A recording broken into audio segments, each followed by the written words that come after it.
friends, I'm so glad you found me. I'm Stephanie Carter-Kelly, a physical therapist that uses yoga in just about everything that I do.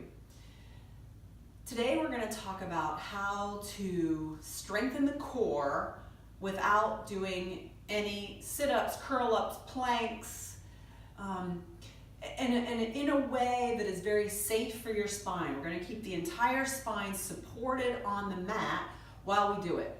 But there is some understanding, some education that you really need to have before you do this. So we have done in another video pelvic tilts, laying on the back with the knees bent. And so you have to get those pelvic tilts right first. You have to really be able to feel how the back is able to flatten. Let me get my arm out of the way. How the back can flatten and how it can arch.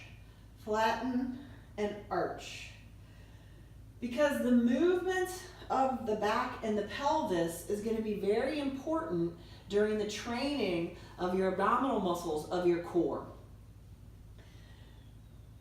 So my understanding of the core is maybe a little bit different than other folks, but it is important that we have some strength of the muscles in the abdominal region. So these exercises are specifically for your abdominal muscles, but in a way that you do not have to do any kind of bending to strain your neck or strain your back while you're doing it.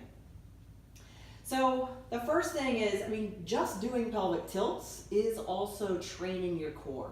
Those abdominal muscles are used in order to flatten the back out.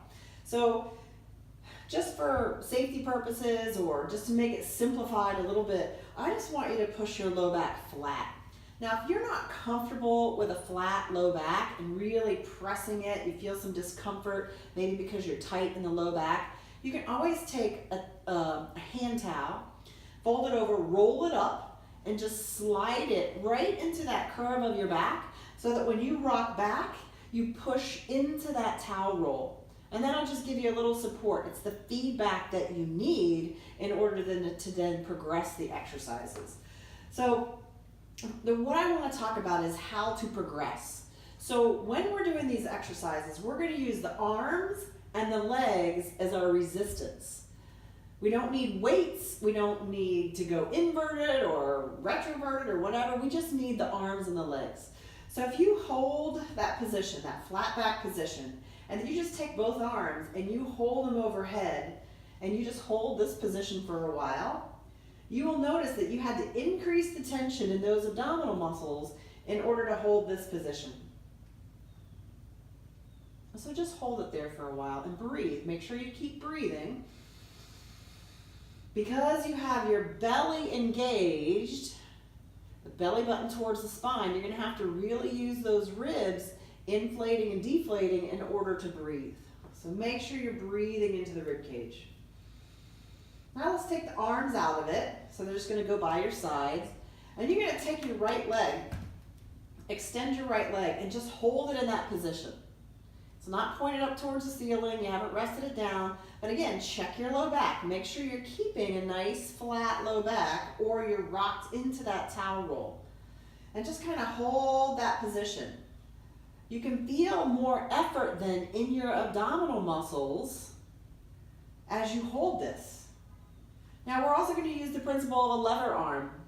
So if I want to make this feel heavier, this leg feel heavier, I increase the distance of the lever arm. So as I lower my heel down, it feels like that is a heavier limb. And so you have to really be careful. As you lower the leg down, it feels heavier. Now you have to use more abdominal muscles in order to hold that low back flat. You can also feel maybe that you're pushing a little bit into that left leg. So the left leg is still providing a lot of support, just like when we do pelvic tilts, to rock that pelvis back. So you've got support of one leg and resistance in the other leg. So how do we make it harder then? You can relax that right leg. We make it harder then by taking away the support of the opposite leg. So if I were just to lift my left leg now and hold on to it lightly, I'm not hugging it up towards my chest, I'm just kind of holding it lightly.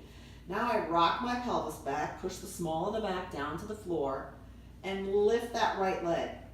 Now, it's not as hard when it's bent, shorter lever arm, but as I go to extend that leg, now I can really feel more resistance and tension in those abdominal muscles. So this is harder.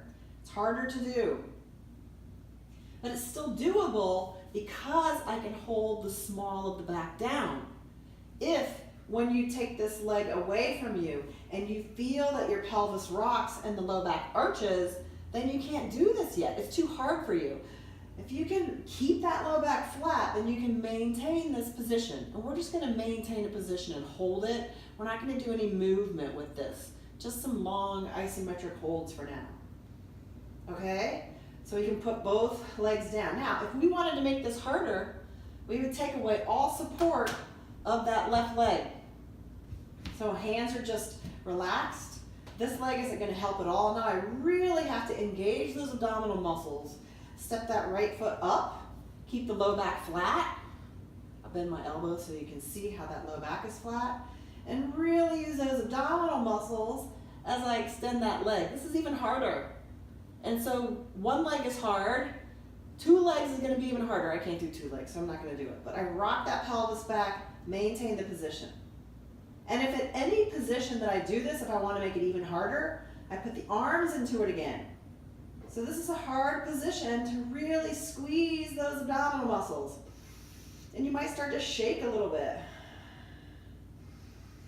Okay, so those are some lessons in, why sometimes an abdominal muscle, an abdominal exercise is more difficult. And you want to really pay attention to the sensations that you feel in your low back. If you feel strain in the low back while you're challenging your abdominal muscles, it probably just means that those abdominal muscles aren't strong enough for the challenge of that exercise. So how do we then begin to train the abdominal muscles? I want you to go through each of those exercises like we just did and find where you feel some challenge, but you can still hold the back down. And then what you do is you just set a timer for 2 to 3 minutes and you hold, and at the point where you feel the strain in the back or you feel that the low back lifts a little bit, then you make the exercise easier. And so start with the hardest exercise, the one that's the most challenging, and make it easier as the time ticks away.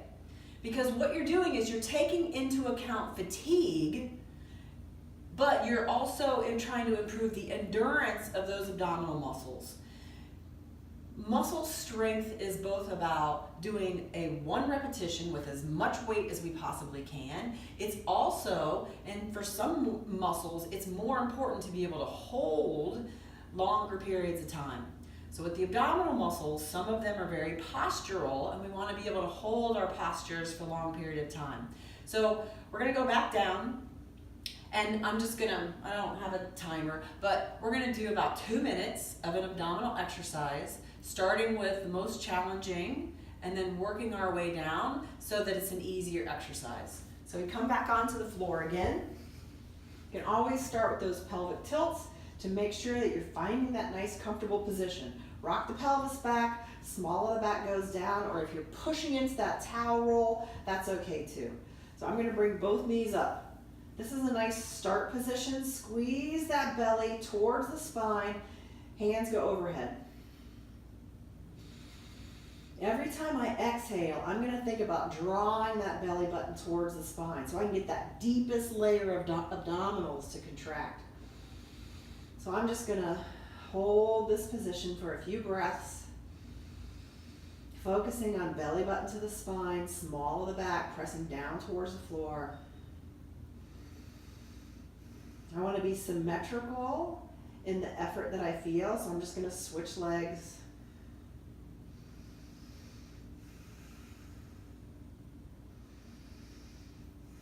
You want to lengthen or elongate your whole spine while you do this. Now I'm going to hold the knee. I'm going to make it a little bit easier. Still rocking in the pelvis. Now I'm going to extend this right leg.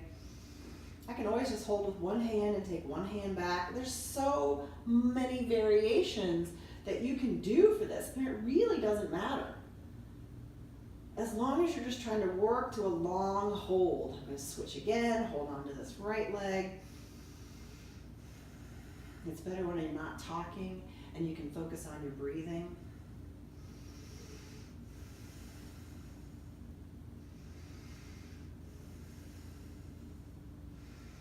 And now I'm just going to step a leg down. Take those arms overhead, and now I can really focus on belly button to the spine, really elongate. There's still effort in my abdominal muscles. I also don't want to push too hard through that left leg. I want to feel the abdominal muscles really work in this position. Small of the back, presses to the floor. Belly button presses towards the spine. Hollow out that belly, get those deep abdominal muscles. Reach the arms overhead and make yourself nice and long in this position. Bend the right knee, step the right foot down, left leg. Now, belly button to the spine, keep that low back nice and flat, elongate. We need our abdominal muscles to work when our spine is nice and straight and long, even when we reach our arms overhead. That's one of the problems I had with the crunches or the curl-ups or the sit-ups, is that we don't really use our abdominal muscles that way. But we use them now. We activate the abdominals when we're kicking, when we're walking, when we're reaching. So I love these exercises because they're a little bit more functional. And then down. And finish with a few cat-cows, just to give that little mobilization in through the low back. And there, some effort. So I do a little bit of core exercises just like this in almost every yoga class that I do. These would be really great homework exercises for you to do. Roll over on your stomach, do the arm lifts, roll over on your back, do some core training every day, every other day, to begin to build some endurance and give your spine more resiliency. So if you go down into the notes for this video, I have a handout for you that sort of lays out the pictures as a progression. What's the easiest abdominal exercise to do? What's the hardest abdominal exercise to do? So if you like a visual rather than coming back to the video each time, you can download that handout so that you can keep it in your little corner, your little exercise corner of your house. So if you learned something today that you want to share with others, go ahead, send it out to your friends. Tap the thumbs up, subscribe to this channel, even hit that little bell so that you'll get alerted each week when I put up a new video. I'm Stephanie Carter Kelly, yoga physical therapist. Namaste.